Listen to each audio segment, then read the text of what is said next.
April 6, 2025. Savannah Guthrie returns to the Today Show anchor desk for the first time since her mother vanished. Millions of Americans watch her deliver the morning news, unaware that at that exact moment, 2 new ransom notes are arriving at TMZ. The demand is precise: $34,842.12 in Bitcoin. Half now for the location of a body, half later, after an arrest. The notes come from someone who has been tormenting the family for 75 days, someone the FBI already tried to trace and failed to identify, someone who may have nothing to do with the kidnapping at all. And here is where this case breaks every rule you think you know about ransom negotiations. A former FBI special agent with 3 decades of federal investigative experience, a woman who spent her career running court-authorized wiretaps on organized crime figures, goes public with a recommendation that shocks even seasoned law enforcement observers. Pay it. Not to save Nancy Guthrie. Not because the sender can be trusted. Pay it to set a trap. To force whoever is on the other side of that Bitcoin wallet to reveal themselves. To tickle the wire. The family has $1.2 million in official rewards waiting for credible information, processed through proper channels with legal protections. The sender is not asking for any of that. They want cryptocurrency. They want anonymity. They want $34,000 and no questions asked. So why would a retired federal agent tell a grieving family to give a potential scammer exactly what they are asking for? The answer to that question requires understanding a tactic most people have never heard of, a technology most people misunderstand, and a decision that may redefine how families respond to digital extortion in the cryptocurrency age. Before we continue, everything that follows is built on verified public reporting and on record statements. No accusation is being made against any named individual. If you appreciate deep research into complex cases like this, please take a moment to like this video and subscribe to True Crime Files, where we bring you investigative analysis that goes beyond the headlines. Nancy Guthrie lived in Tucson, Arizona. She was the mother of Savannah Guthrie, the co-anchor of NBC's Today Show, one of the most recognizable faces in American morning television. Nancy's life was quieter than her daughter's. Rooted in the desert city, where the Sonoran landscape meets residential streets lined with adobe homes and desert vegetation, it was from one of those homes that Nancy Guthrie vanished. The night she disappeared, a doorbell camera captured something that would become the most crucial piece of evidence in the investigation: a masked figure, armed, standing at Nancy's front door. The timestamp marks the moment everything changed. The person's identity was completely obscured. The clothing and gear they wore would later become investigative targets themselves, traced through purchase records and retail databases. But in that frozen frame of video, the person is simply an unknown threat, at the threshold of a home that would soon become a crime scene. What investigators found afterward painted a disturbing picture: blood on the porch, not a small amount, not an accident, enough to indicate violence, enough to suggest that whatever happened to Nancy Guthrie began right there, at the point of entry, captured by the camera that recorded her last known moments at home. The blood was collected. DNA analysis began. The forensic machinery of a federal investigation started moving, but Nancy herself was gone.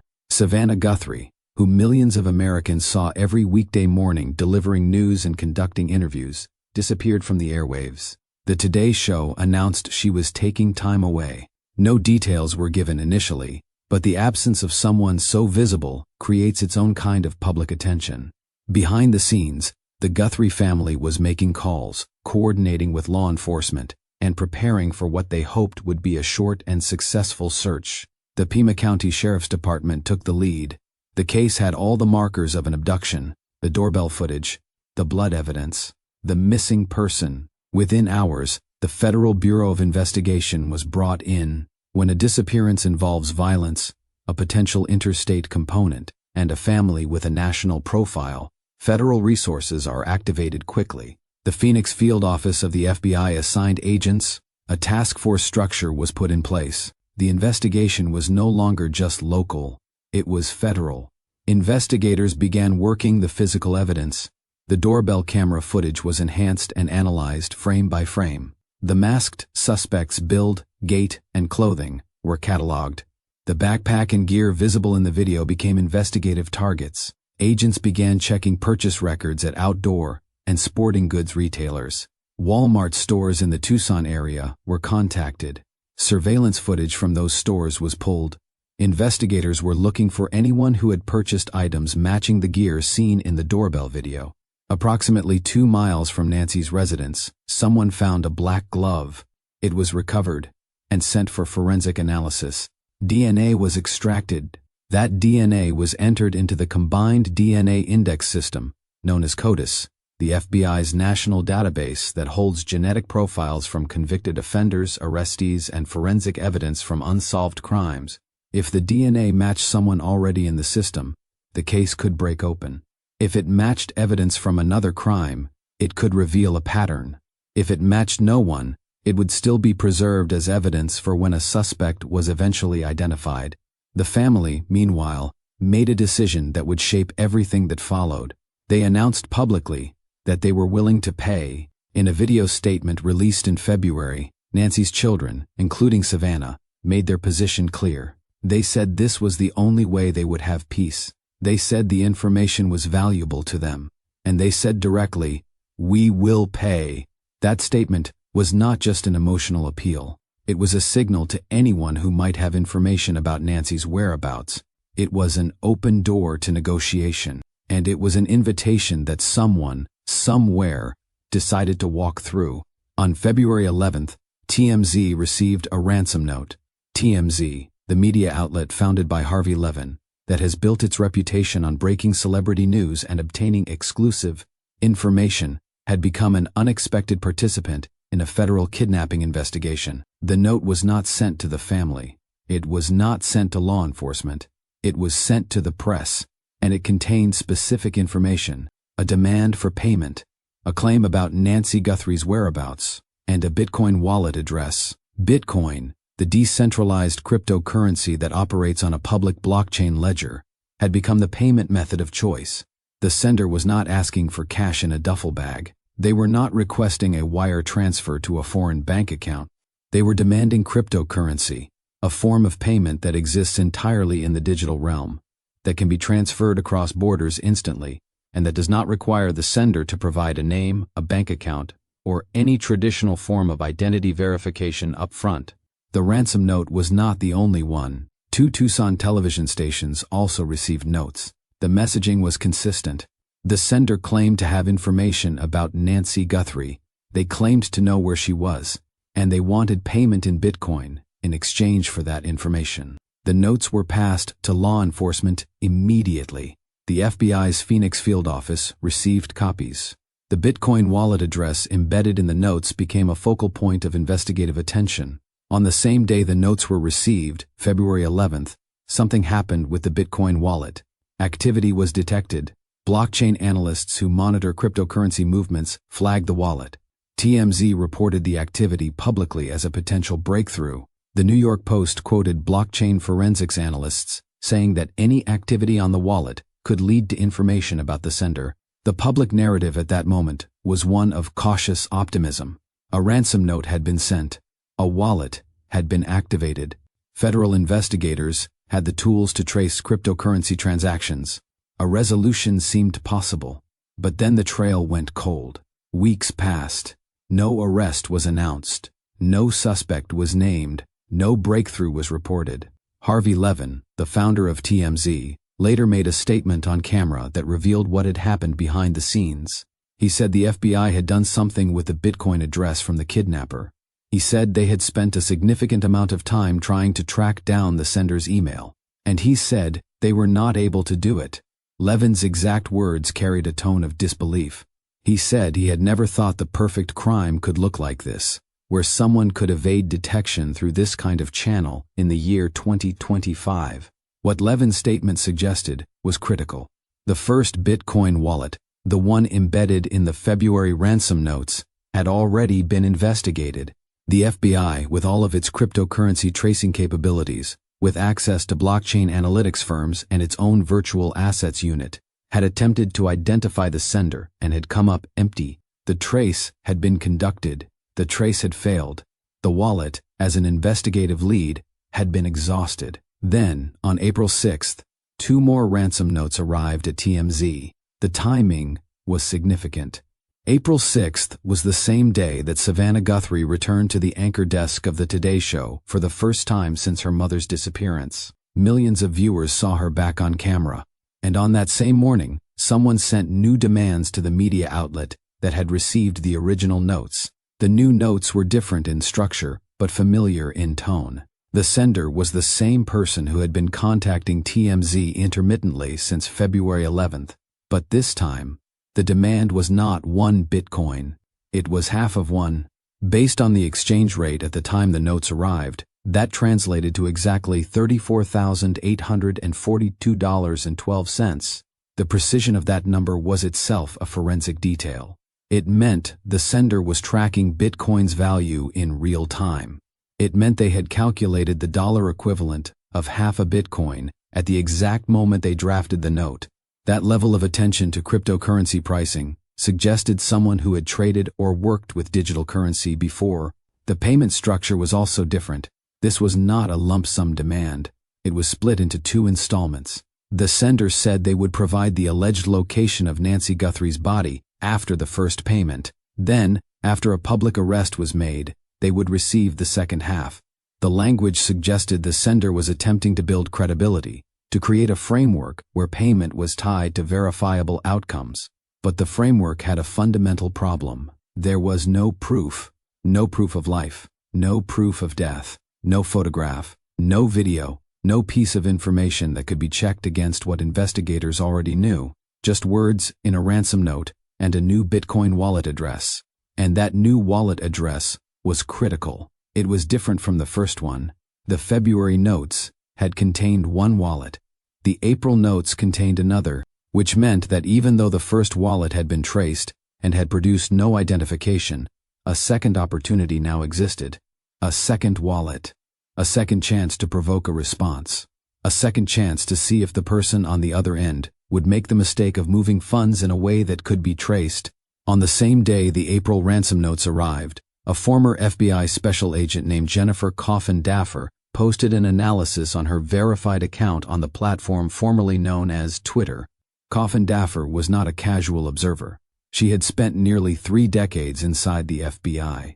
Her career had been built on investigations into gangs, narcotics, organized crime, and counterintelligence. But the specialization that mattered most for this case was her background in Title III electronic surveillance.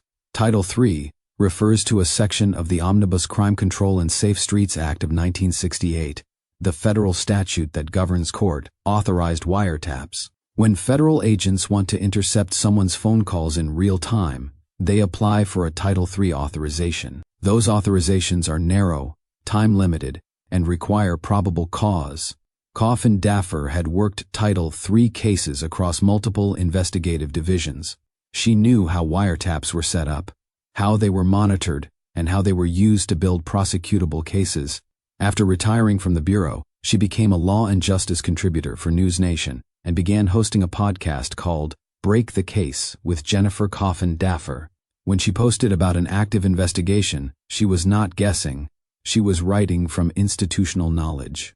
Her post about the Guthrie case was direct.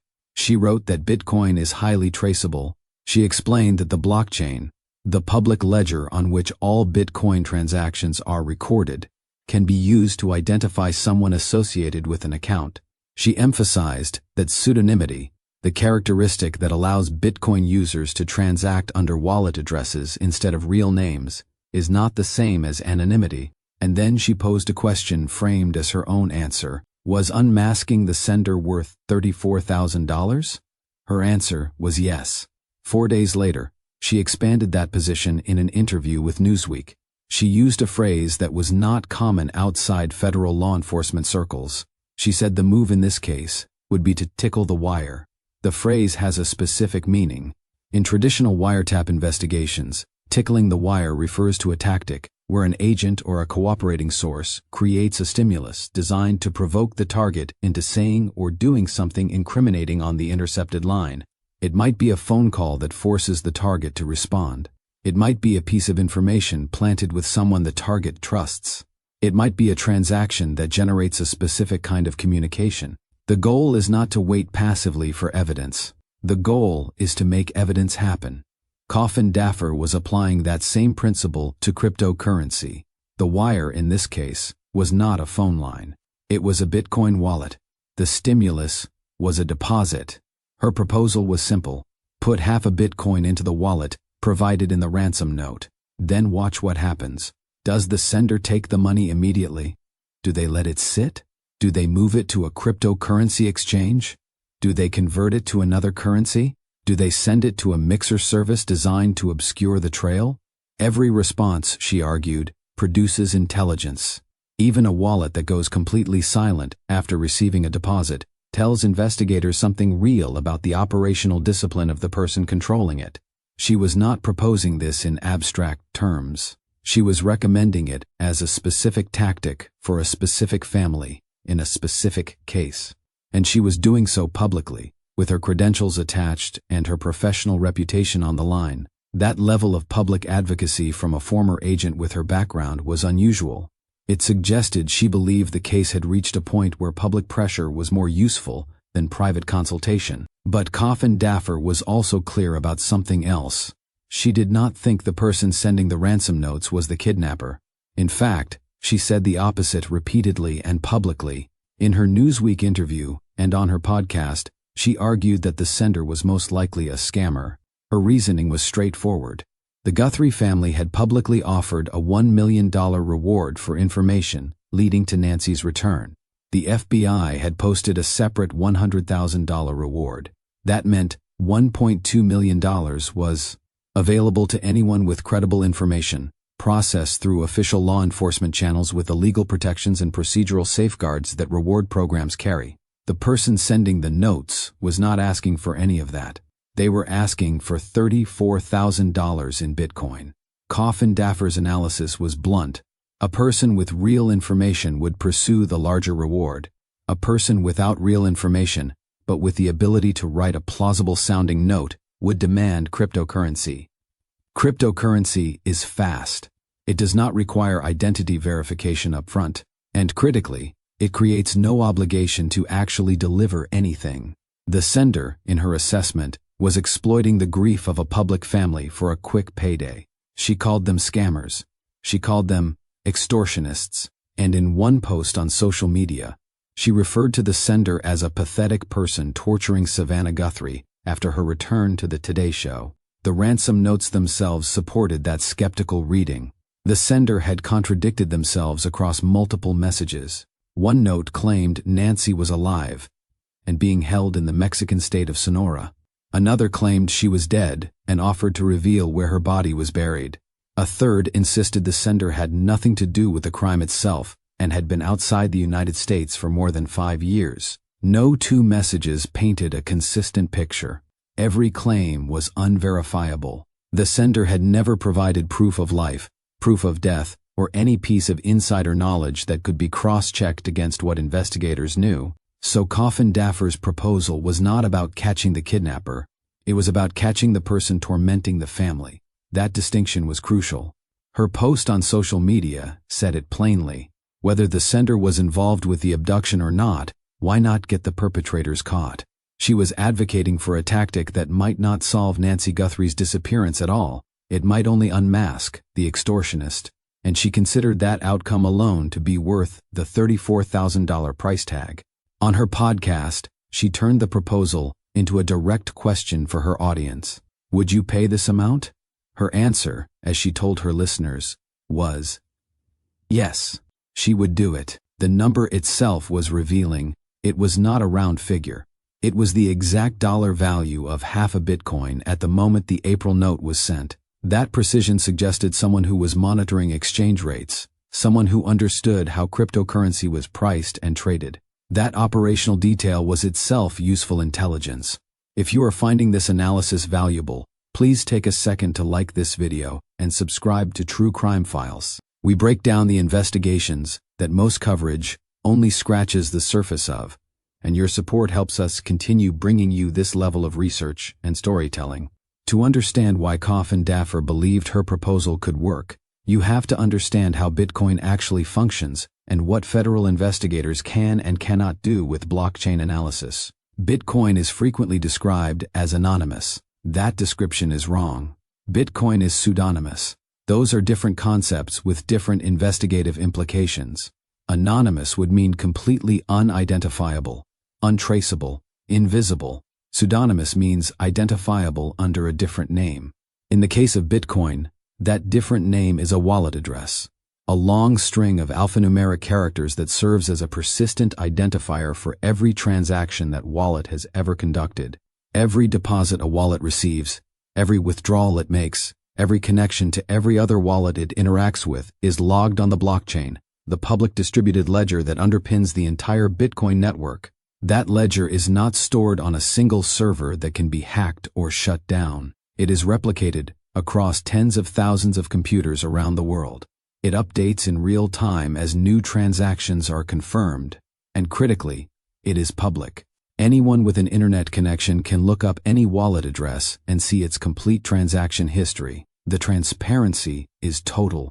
What remains hidden is the real-world identity of the person who controls the private key that unlocks the wallet.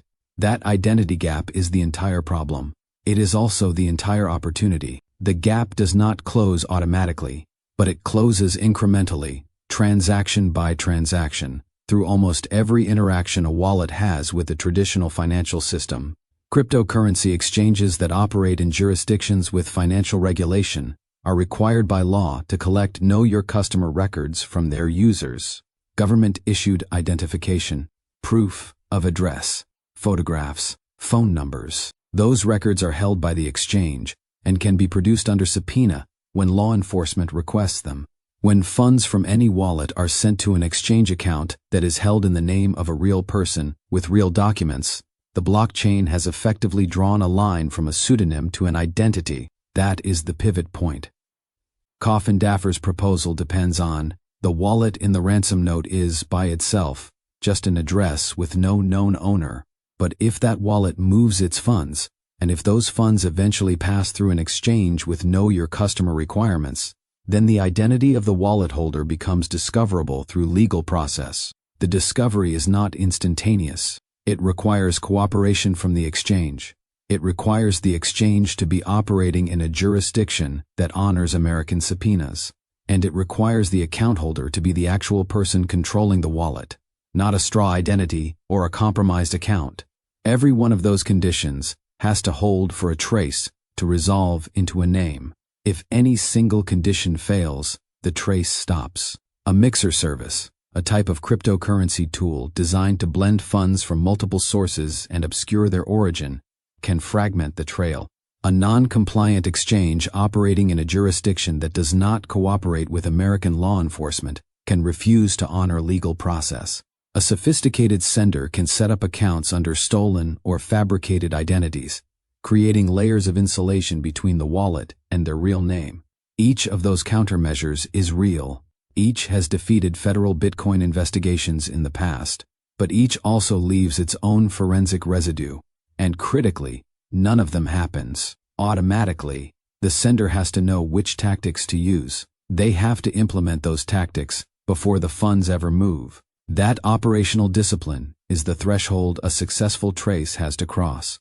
Kidnapper's implicit wager is that the ransom note sender has not crossed that threshold, or at least that the probability is high enough to justify spending $34,000 to find out.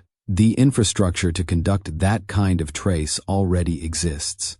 In October of 2021, the Department of Justice announced the formation of the National Cryptocurrency Enforcement Team, a task force of federal prosecutors with expertise in money laundering, computer crime, asset forfeiture, and the regulatory structure surrounding virtual currency.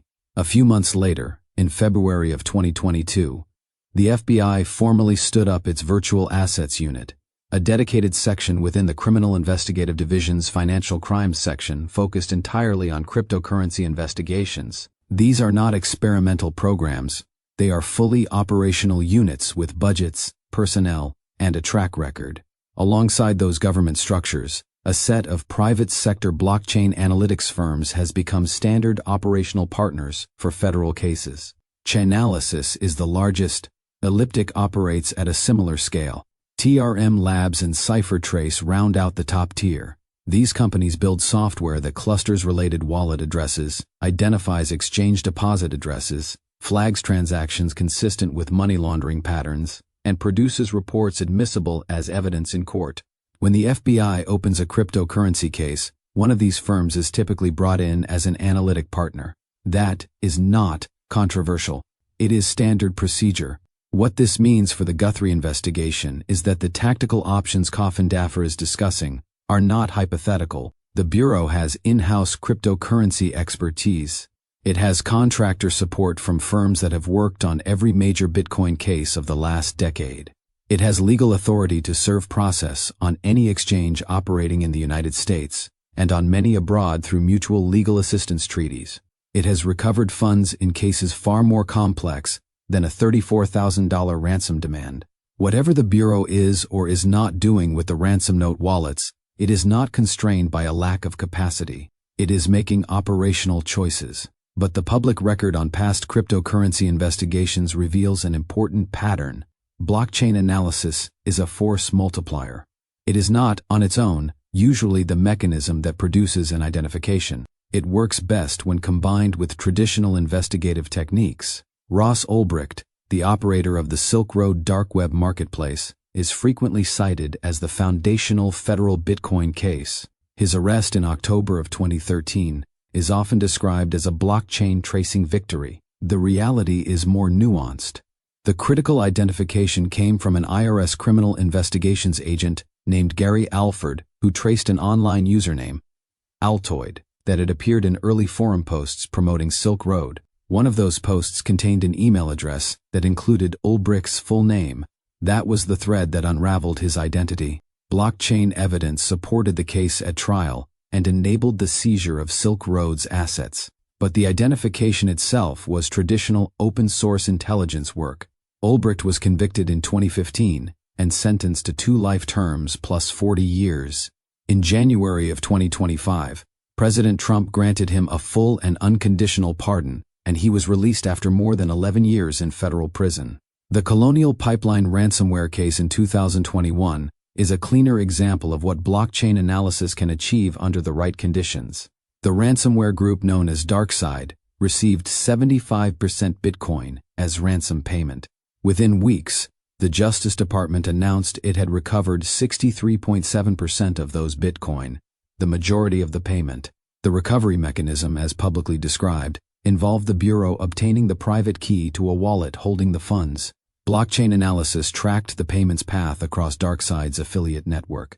At a specific wallet in that chain, the Bureau was able to acquire the key and move the funds into federal custody. The recovery was publicly cited as a maturation point for federal cryptocurrency capabilities. The Bitfinex case, announced in February of 2022, involved the largest financial seizure in Justice Department history. $3.6 billion in Bitcoin was recovered when Ilya Lichtenstein and Heather Morgan were arrested in connection with the 2016 hack of the Bitfinex cryptocurrency exchange. The identification of Lichtenstein and Morgan did not come purely from blockchain analysis. Agents traced a Walmart gift card that had been redeemed through the Walmart iPhone app. The redemption was connected to an account in Heather Morgan's name. A search warrant was obtained for the couple's home and cloud storage accounts. Inside the cloud storage was a file containing wallet addresses and private keys for the destination wallets used in the hack. That file was what enabled the seizure. Blockchain analysis was necessary groundwork, but the breakthrough was a gift card redemption, a search warrant, and a decrypted file. The pattern is consistent across major cases. Blockchain tracing is essential infrastructure, but it produces identifications most reliably when it lands at a point where traditional legal process can take over. An exchange account tied to a real name, a device seized under warrant, a cooperating witness, a configuration error that exposes an IP address. Kidnapper's proposal for the Guthrie case implicitly relies on that same combination. The deposit starts the trace. The trace has to end somewhere actionable, 75 days into a federal disappearance investigation is neither a short time nor a long time. It is roughly the window within which complex cases either produce a charging decision or settle into a longer operational phase. The Guthrie investigation has not produced a named suspect, a confirmed sighting, or a public arrest, but it has produced a substantial base of evidence. Doorbell camera footage of a masked armed suspect, blood evidence analyzed for DNA, a black glove recovered 2 miles from the residence with genetic material now running through the CODIS database, purchase records for backpack and gear items visible in surveillance footage, traced to Walmart stores in the Tucson area, and now, 2 separate Bitcoin wallets tied to ransom notes, one of which has already been investigated and exhausted as a lead. What the case has not produced as of this analysis is the single piece of evidence that converts an investigation into a prosecution. The DNA from the glove has not been publicly matched to a known individual. The surveillance footage has not been publicly connected to a named suspect. The Walmart purchase trace has not produced a public breakthrough. And the second Bitcoin wallet, the one embedded in the April ransom notes, has never received a deposit. It remains an untested investigative opportunity. That is where Kidnapper's proposal sits. She is not asking the family to do something they have not already said they are willing to do. In their February video statement, Nancy Guthrie's children said clearly they would pay. "This is the only way we will have peace," they said. "This is very valuable to us, and we will pay." What Kidnapper is asking them to do is reframe that willingness, not payment to recover Nancy. Payment as an investigative tool, not a transaction with someone who can deliver a loved one home safely. A tactical expenditure designed to produce intelligence about the identity of the person sending the notes. The cost-benefit analysis she is applying operates at the family level, not at the level of federal budgets or abstract policy considerations. Savannah Guthrie is a network television anchor. Her family has resources. $34,000 is a significant sum, but it is not ruinous for people in their position. What they would be purchasing, in Kidnapper's framing, is not Nancy. It is information, a potential lead, a movement on the blockchain that might reveal something actionable. The outcome is not guaranteed.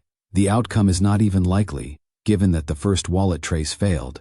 But the argument Kidnapper is making is that at this stage of the investigation, a low-probability tool with a defined cost becomes rational specifically because the high-probability tools have already been tried and have not produced an arrest.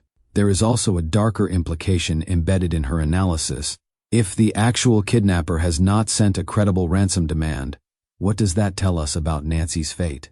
Kidnapper has addressed this question directly on her podcast. She has argued that the abduction was likely ransom-motivated, but that Nancy did not survive.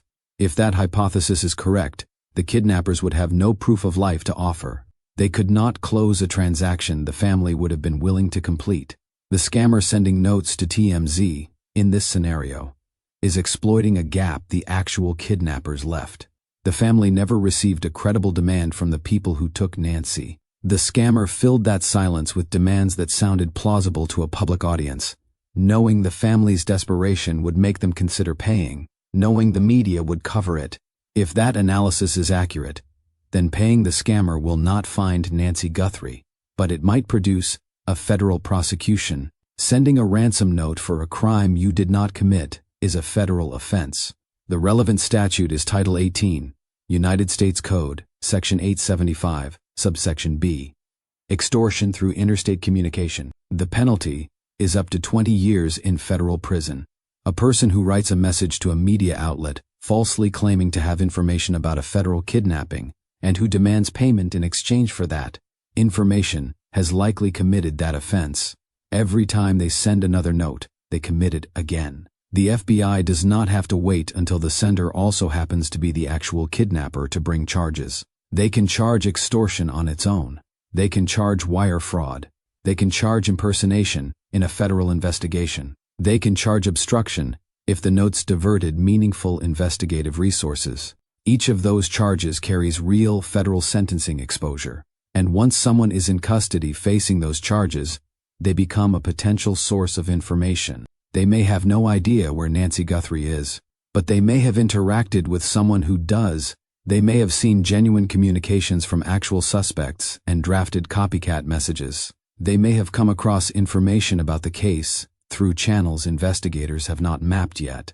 None of that is guaranteed, but all of it becomes possible only if the person is caught, and the person is only caught if the wallet produces a trace, and the wallet only produces a trace if a deposit forces the holder to move the funds. That is the logic chain. Kidnapper's proposal runs on. It is not a direct path to finding Nancy Guthrie. It is an indirect path, one that converts a source of anonymous harassment into an identifiable person who can be arrested, interviewed, and potentially leveraged for information. Even if that person is nothing more than a scammer with no connection to the kidnapping, removing them from the informational environment changes the case. Fewer false leads, fewer manufactured ransom demands, fewer competing narratives pulling investigators in different directions. The case becomes quieter in a way that matters. In a 75-day federal investigation, quietness is not a small thing. Every lead that does not pan out consumes time, lab resources, and analytic capacity that could be directed toward leads with a higher probability of success. Closing off the noise is itself investigative progress. But there are costs. Real costs that go beyond the $34,000. If the family makes the payment and the trace fails, they have validated the scammer's business model. They have set a precedent that other families of missing persons will have to navigate. They have produced a news cycle in which the decision itself becomes part of the story, another layer of public attention on top of grief that is already being processed under a spotlight. They send a signal to future extortionists that notes of this kind can generate payment, not just media coverage. These are not hypothetical concerns. They are second-order effects that will ripple outward regardless of whether the trace produces an identification. The first-order effect, however, is the one Kidnapper keeps pointing toward. A wallet that has not yet been tested is a lead that has not yet been closed. 75 days into a high-profile federal investigation, that is not nothing. It is a tactical option that remains on the table. Her proposal is less a directive than a framework for a decision the family will have to make without perfect information, under emotional duress, with no guarantee of success. Let's return to what investigators actually have. The doorbell camera footage remains the most direct visual evidence of the crime. A masked individual, armed, standing at Nancy Guthrie's door on the night she disappeared. That footage has been enhanced, analyzed, and distributed within law enforcement channels. The suspect's physical characteristics, visible clothing, gear, and anything else that can be extracted from the video have been cataloged. But as of now, that footage has not been publicly connected to a specific named individual. The blood evidence found on Nancy's porch was significant enough to be collected and processed. DNA analysis would have been conducted. The results of that analysis have not been made public. If the blood was Nancy's, it confirms violence at the scene. If it belonged to someone else, it becomes a potential identifier for a suspect. Either way, the evidence exists. It is being held, and it will be used if and when a prosecution moves forward. The black glove found approximately 2 miles from the residence is another genetic evidence point. DNA was recovered from that glove. That DNA was submitted to CODIS, the combined DNA index system that allows law enforcement agencies to cross-reference genetic profiles. If the profile matches someone already in the database, convicted offenders, arrestees, evidence from other unsolved crimes, the system will flag the match. If no match exists, the profile remains in the system, waiting. The glove represents a possibility, not a certainty. A possibility that the person who wore it is someone law enforcement has encountered before. The Walmart purchase records represent a different kind of investigative thread. The backpack and gear visible in the doorbell footage were not custom-made or obscure. They were items available at retail, likely purchased recently, if the suspect acquired them specifically for this crime. Investigators traced those items to Walmart stores in the Tucson area. Security footage from those stores was reviewed. Credit card transactions were examined. Loyalty program records were checked. This is meticulous, time-intensive work. It involves reviewing hours of video, cross-referencing purchases, and eliminating false positives. The fact that this work is being done tells us investigators believe the gear can be sourced to a specific transaction. Whether that transaction has led to a suspect is not publicly known. And then, there are the Bitcoin wallets. Two of them. The first wallet, embedded in the February ransom notes, generated activity on February 11th. That activity was flagged by blockchain analysts and reported publicly as a potential investigative breakthrough. But according to Harvey Levin's on-record statement, the FBI traced that wallet and the effort came up dry. They spent significant time, Levin said, trying to track down the sender's email and were unable to do it. That outcome is important. It tells us the sender demonstrated a level of operational security that defeated an FBI cryptocurrency trace. That is not common. It suggests either sophisticated technical knowledge or access to tools and services designed to obscure identity. The second wallet, provided in the April ransom notes, is different. It has never been activated. No deposit has been made.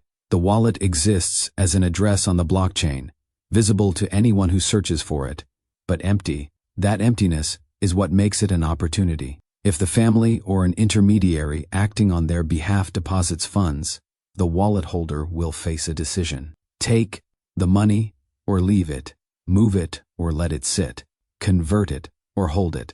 Every choice creates data, and every piece of data is something investigators did not have before. 75 days in, the investigation has threads: DNA in CODIS, Walmart purchase traces, blockchain wallet addresses, enhanced video footage, blood evidence. Each thread is an open question. None has resolved into an arrest. That does not mean the investigation has stalled. It means the resolution has not yet come. In federal investigations of this complexity, resolution often comes not from a single breakthrough but from an accumulation of small pieces of information that, at a certain point, form a picture clear enough to support charges. So we are left with questions, not rhetorical questions, real investigative questions that remain unanswered 75 days into a case that has consumed federal resources, generated national media attention, and left a family in an agony of uncertainty. Where is Nancy Guthrie? That is the first question. The only question that matters to her children. Is she alive, being held somewhere against her will? Is she deceased? Her remains hidden in a location known only to the person or persons who took her. The doorbell footage shows a violent encounter. The blood evidence suggests harm, but neither piece of evidence answers the fundamental question of her current status. Without a body, without a confirmed sighting, without a credible communication from someone who can prove they have her, the answer remains unknown. Who sent the ransom notes to TMZ? That is the second question. Is it the same person who appeared on Nancy's doorbell camera? Is it someone connected to that person? An accomplice or a confederate who handled communications while another person executed the abduction? Or is it, as Jennifer Kidnapper believes, a scammer with no connection to the crime who saw an opportunity to exploit a family's desperation and a media outlet's appetite for exclusive information? The contradictions in the notes, the lack of proof, the refusal to pursue the much larger official reward, all of these details point toward scammer rather than kidnapper. But pointing toward is not the same as proving. Will the family make the payment Kidnapper is recommending? That is the third question. $34,842.12 into a Bitcoin wallet controlled by someone who has been sending notes for more than 2 months. The family has already said publicly they are willing to pay, but willingness in principle is different from executing a specific transaction with a specific wallet under specific circumstances. The decision is theirs. It is not one that can be made lightly, and it is not one that comes with any guarantee. If they do pay, will the trace work? That is the fourth question. The first wallet was traced and produced no identification. Does that mean the sender is sophisticated enough to defeat a second trace? Or does it mean the first wallet was a test, a way to probe law enforcement's capabilities, and the second wallet represents a different risk calculation? Blockchain analysis is not magic. It is a tool. Tools work when conditions are right. The question is whether conditions will be right if the wallet is activated. What if the trace succeeds but Nancy is still missing? That is the fifth question, and it is the one that cuts deepest. If the scammer is unmasked, arrested, and prosecuted, and if that person has no information about Nancy's actual whereabouts, the family will have spent the money, endured the public attention, and gained nothing that brings them closer to their mother. They will have removed a source of torment. They will have enabled a prosecution, but they will not have the answer they need most. What if the trace fails and the money is simply gone? That is the sixth question. $34,000 moved into a wallet that then goes dark. The sender never withdraws, never converts, never moves the funds to an exchange. The Bitcoin sits in the wallet indefinitely, untouched and untraceable to a real identity. The family has lost the money. The scammer has won, and the investigation is no further along than it was before the deposit. That is a real possibility. It is one Kidnapper has acknowledged, and it is one the family will have to weigh. Is unmasking a scammer worth $34,000 even if it does not solve the disappearance? That is the seventh question, and it is the one Jennifer Kidnapper has answered affirmatively in every public forum where she has discussed this case. Her answer is yes. Yes, because removing the source of ongoing psychological harm has value. Yes, because enabling a federal prosecution creates opportunities for leverage and information. Yes, because a low-probability investigative tool becomes rational when high-probability tools have been exhausted. Yes, because doing something is better than doing nothing when the alternative is waiting in silence while an anonymous extortionist continues to send notes. That is her position. It is informed by 3 decades inside the FBI. It is articulated clearly and repeatedly, but it is still, in the end, her position, not a directive, not a guarantee, a recommendation built on experience and professional judgment. The Bureau has said nothing. That silence is institutional policy. Active investigations do not produce running commentary. Tactical options are not discussed publicly. The FBI's Phoenix Field Office has coordinated the federal component of this case since the beginning. The Virtual Assets Unit in Washington has had the ransom note wallets on its radar since February. The Pima County Sheriff's Department continues to lead the overall investigation. All of those entities are working. None of them are talking. Their silence is not agreement with Kidnapper's proposal. Their silence is not disagreement. Their silence is simply silence. What that silence means is that the decision, if it is to be made, will be made by the family, not by federal agents, not by prosecutors, not by blockchain analysts or former FBI officials or media outlets, by Nancy Guthrie's children, who have been living with this uncertainty for more than 75 days, who returned to work and public life while their mother's fate remains unknown, who released a video saying they would pay, and who now face a specific proposal with a specific price and a specific set of risks and potential outcomes. As of this analysis, the second Bitcoin wallet remains empty. No deposit has been made. The address exists on the blockchain, searchable and visible, but inactive. The scammer, or whoever is sending the notes, is still out there. The Guthrie family is still waiting, and the investigation is still open. Jennifer Kidnapper's proposal is now part of the public record. It has been reported by Newsweek. It has been discussed on her podcast. It has been posted on her verified social media account with her full name and credentials attached. Whether the family acts on it or not, the argument has been made. Tickle the wire. Make the deposit. Watch what happens. Accept that the money may disappear. Accept that the outcome may not bring Nancy home, but create the possibility, however small, that the person tormenting this family from the shadows will make a mistake. That is where the case sits, 75 days, in not resolved, not abandoned, somewhere in between, a doorbell camera image of a masked suspect, blood on a porch, DNA in a database, a black glove found miles away, Walmart receipts being traced, a first Bitcoin wallet that produced no identification, and a second Bitcoin wallet, waiting, empty, untested. The questions remain. Where is Nancy Guthrie? Who is sending the notes? Will the family pay? Will the trace work? And is $34,842.12 a reasonable price for the chance to unmask the person on the other side of that wallet? Jennifer Coffin Daffer, a woman who spent nearly 30 years inside the Federal Bureau of Investigation, specializing in the kind of electronic surveillance that this entire proposal is built on, has given her answer. The answer is yes. The family has not yet given theirs, and until they do, the wallet will remain exactly as it is, an address, a possibility, a tactical option that has been publicly advocated for by someone who knows how these investigations work, and publicly ignored by the institutions that are actually running this one. This case is still developing. If new information emerges, we will cover it here on True Crime Files. If this video gave you a deeper understanding of the investigation, the technology, and the decisions facing the Guthrie family, please like this video, subscribe to the channel, and share it with anyone following this case.